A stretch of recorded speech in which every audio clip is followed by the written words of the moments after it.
오늘도 주의 전에 나온 여러분을 진심으로 환영합니다. 오늘도 찬양하며 이 시간을 시작하겠습니다. 찬송가 279장 인내하신 구세주여 찬양하겠습니다.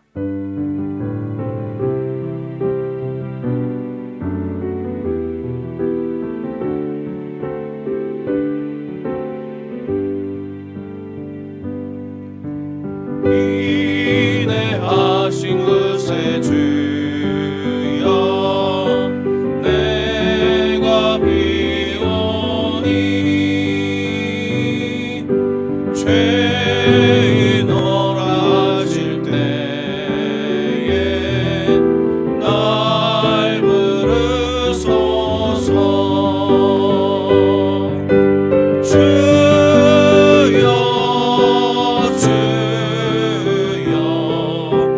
내가 비오니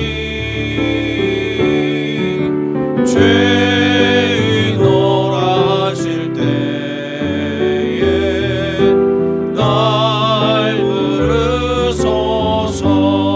자비하신 보좌 앞에 자비하신 보좌 앞에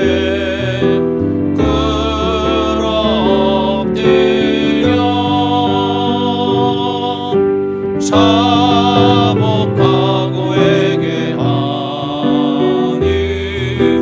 믿음 주소서. 주여 주여 내가 비오니 죄인 오라실 때에 날 부르소서. 주의 공로 의지하여 주의 공로 의지하여 주께 가오니 상한 마음을 고치시고 구원하소서. 주여 주여 내가 비오니 죄인 오라질 때에 날 부르소서. 만복 근원 우리 주여 만복 근원 우리 주여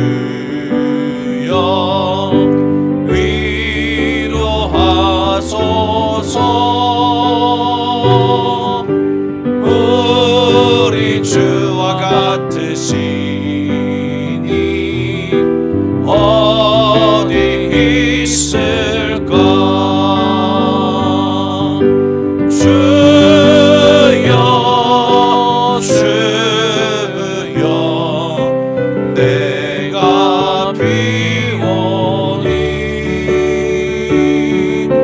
죄인 오라실 때에 날 부르소서.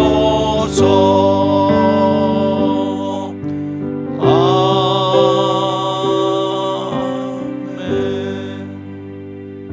기도하겠습니다. 사랑해 주님, 오늘도 이 아침에 저희들을 주의 전에 불러 모아주시니 감사를 드립니다.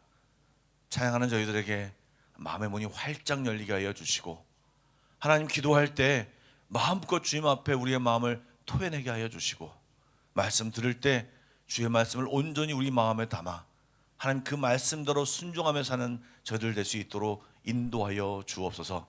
이 시간 성령님 붙잡아 주시고 붙잡아 주셔서 우리가 주님을 온전히 바라보게 하여 주시고, 기도할 때 정말 마음껏 기도하게 하시며 하나님이 인도하시는 대로 하나님의 뜻을 구하는 귀한 기도 시간이 될 수 있도록 역사하여 주시옵소서. 처음 시간입니다. 우리와 함께하여 주시옵소서. 예수님의 이름으로 기도드리옵나이다. 아멘. 가상 7원. 예수님께서 십자가 위에서 남기신 5번째 말씀. 한낮의 태양이 벌거벗은 예수의 육신을 내리쬐입니다. 온몸에 찢긴 상처는 불에 그을린 듯 고통스럽습니다. 인간의 육신을 입고 이 땅에 오신 하나님의 아들이 그 육신에 난도질 당한 채 나무에 걸쳐져 계십니다. 타는 듯한 갈증이 예수님의 몸에 엄습합니다. 영생에 이르도록 솟아나는 샘물을 주실 수 있는 분이 육신의 목마름에 아득히 정신을 잃어가고 있습니다. 얼마든지 신의 능력을 펼쳐 이 고통을 벗어날 수 있는 분이 오롯이 인간의 몸으로 죽음을 받아내고 있습니다. 생명에 목말라서, 영혼에 목말라서, 아버지에 목말라서 예수님은 마른 입술을 달싹거리며 5번째 말씀을 중얼거리십니다. 내가 목마르다.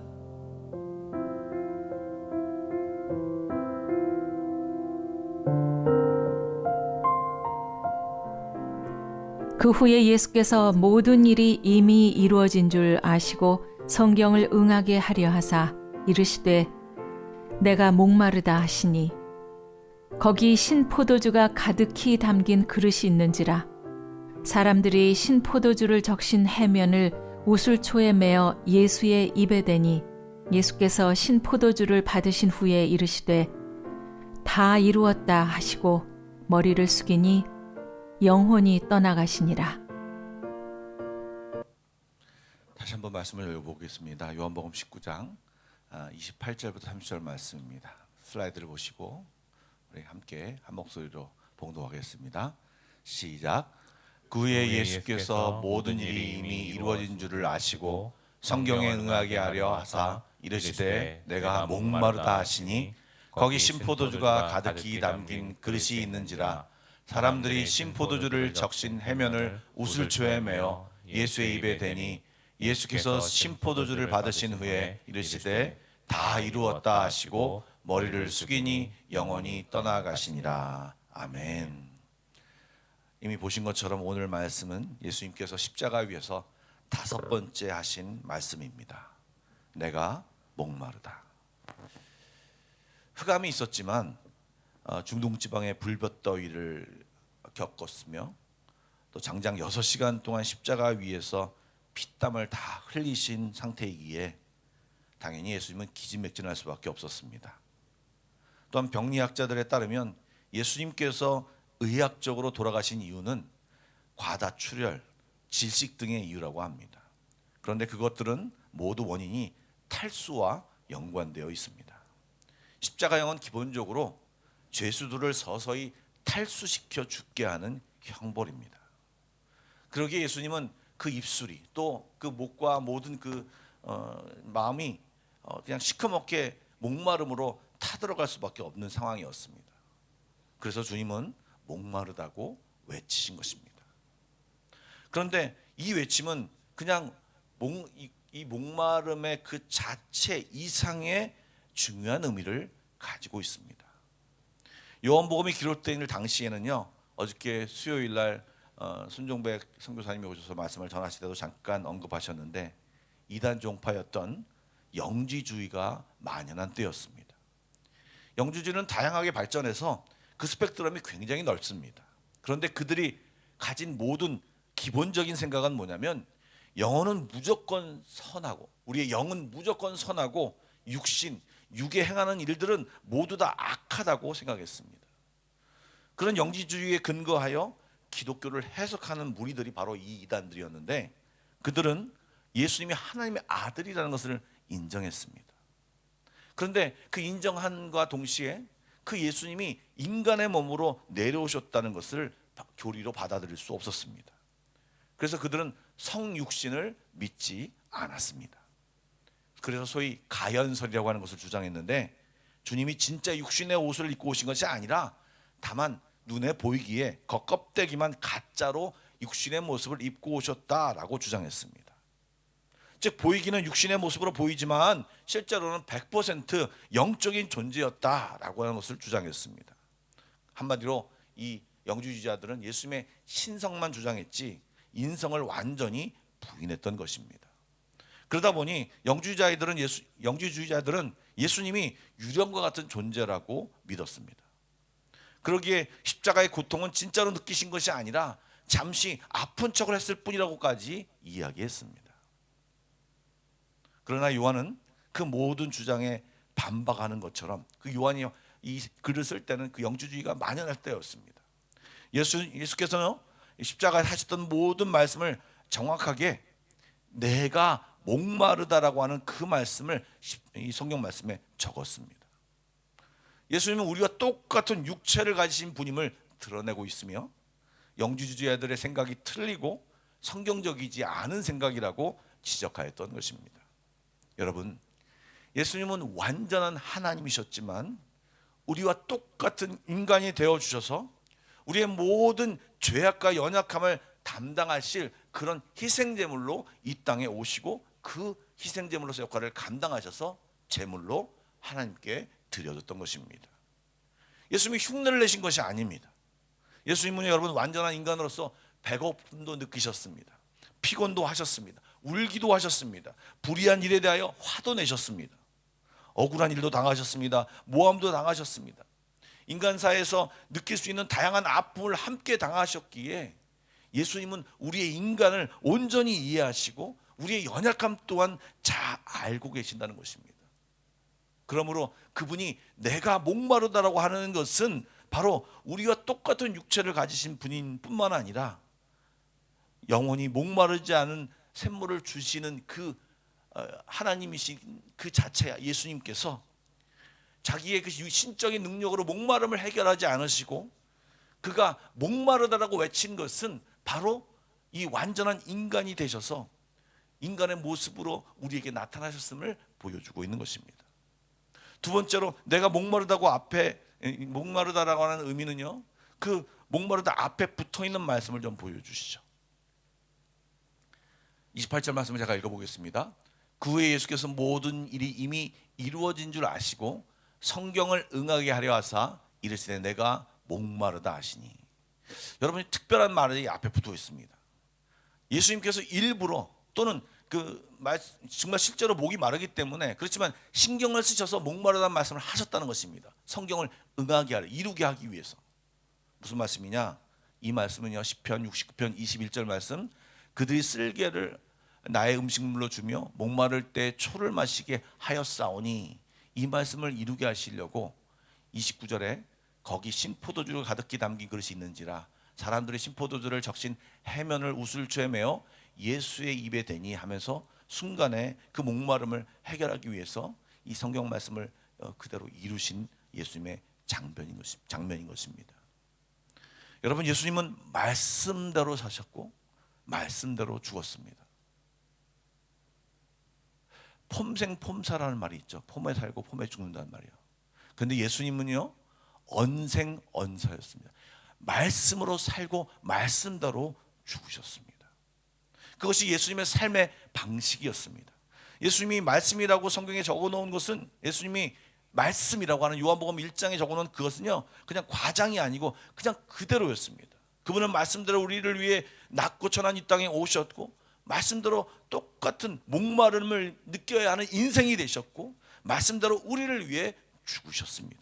그런 온전한 말씀 순종을 통하여 우리에게 온전한 구원을 주셨습니다. 그 말씀의 순종이라고 하는 것이 무슨 뜻입니까? 바로 말씀이 하나님의 뜻이죠. 그 말씀의 뜻을 이루기 위해 사셨던 것이죠. 그래서 요한복음 4장 34절에 이런 말씀도 하셨습니다. 예수께서 이르시되 나의 양식은, 내가 살아가는 이유는, 내가 힘을 얻는 이유는 나를 보내신 이의 뜻을 행하며 그의 일을 온전히 이루는 이것이니라. 예수님은 말씀대로 행하시고 말씀을 이루려고 그것을 좋아하시고 그것을 목적으로 사셨던 것입니다. 그러므로 우리도 예수님을 뒤따라가는 우리들도 이 말씀을 소중히 여겨야 됩니다. 말씀을 모르는 것도 말씀을 소중히 여기는 것이 아닙니다. 말씀을 알아야 하고요, 말씀을 그대로 무시하는 것도 소중히 여기지 않는 것입니다. 말씀을 준행하는 것이 소중히 여기는 것입니다. 이러한 삶을 살아야 할 것입니다. 또한 세 번째, 마지막으로 예수님에게는요, 목마름이 있을 수밖에 없는 인간이기 때문에 목마를 수밖에 없었기도 했지만, 지금 예수님은 모든 인류의 죄를 짊어지는 순간이었습니다. 과거, 현재, 미래 모든 인간들, 죄인들의 모든 죄를 짊어지는 순간, 그 죄로 인하여 생긴 모든 목마름을 예수님이 한꺼번에 느끼신 것입니다. 목마름의 근원이 하나님을 떠나서 죄악 때문에 죽음을 맛봐야 하기 때문에 느끼는 그 목마름, 인생 전체는 목마름이라는 것입니다. 그 목마를 때 하나님께 목마르다라고 얘기하며 하나님께 나아갈 때 그 목마름이 십자가에서 해결되고 주님과 함께 해결되고 하나님의 새로운 해갈, 목마름을 완전히 해소시키는 그 놀라운 역사가 우리 가운데 이루어질 수 있다라고 하는 것입니다. 여러분, 목마름을 느끼십니까? 여러분, 인생 가운데 목마름을 생각하고 계십니까? 주님 앞에 나가야 합니다. 여러분, 이미 예수님께서 수가성 여인과 함께 있을 때 이런 말씀을 하셨습니다. 요한복음 4장 14절 말씀인데요, 함께 읽어보겠습니다. 시작. 내가 주는 물을 마시는 자는 영원히 목마르지 아니하리니 내가 주는 물은 그 속에서 영생하도록 솟아나는 샘물이 되리라. 여러분, 사실 주님이 주시는 것이 영원히 목마르지 않는 샘물을 주신다라고 약속하셨습니다. 주님을 믿을 때, 하나님을 믿을 때, 하나님과 함께할 때, 주님과 함께할 때 그분으로 인한 영원히 목마르지 않은 놀라운 축복과 은혜가 있다라고 하는 것입니다. 여러분, 인생의 모든 문제, 영혼의 모든 문제, 죽음의 모든 문제, 이 모든 것은 주님께 나아가야 진정한 해답을 얻을 수 있습니다. 다른 것에 기웃거릴 생각하지 마십시오. 다른 곳에서 그 도움을 받을 생각하지 마십시오. 오직 주께만 그 모든 것을 해결하고 온전한 해결을 얻을 수 있습니다. 주님께 나아가는 오늘 이 시간이 되기를 주님의 이름으로 축복합니다. 우리 함께 기도하겠습니다. 기도할 때 여러분 꼭 기도하실 때 앞에 기도 제목을 함께 기도해 주시는데요, 임직자 선거와 그 다음에 우리 재심, 또 주변에 여러 가지 또 아픔을 가진 사람들을 생각하면서 또 기도 제목을 받은 것이 있으면 그 기도 제목을 위해서 함께 기도해 주시겠습니다. 함께 기도하겠습니다. 제가 먼저 기도하겠습니다. 사랑의 주님, 인생을 살며 여러 가지 목마름, 결핍, 어려움 속에서 다른 곳을 바라보고 기울거리는 어리석음을 그치게 하시고 우리의 유일하신 구원자이신 주님께 나아가 우리의 마음을 쏟아내는 지혜로운 자들이 다 되게 하여 주옵소서. 죄의 문제를 해결하게 하시고 스스로 짊어진 짐을 주님께 내려놓게 하시고 갇혀있는 상처와 결박된 사단의 올무에서 벗어나게 하여 주옵소서. 예수의 이름을 선포하며 승리하게 하시고 주님으로부터 오는 생수의 강에서 마음껏 누리며 기쁨을 맛보는 저희들 될 수 있도록 축복하여 주옵소서. 오늘도 우리의 모든 문제를 주 앞에 내려놓사오니 하나님 인도하여 주시고 함께하여 주시고 보호하여 주시고 예비된 복을 경험하게 하여 주시옵소서. 주님을 찬양하옵나이다. 예수님의 이름으로 기도드리옵나이다. 아멘. 이 시간 조용히 개인 기도로 나아가겠습니다. 앞에 기도 제목도 함께 기도해 주시기 부탁드립니다.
주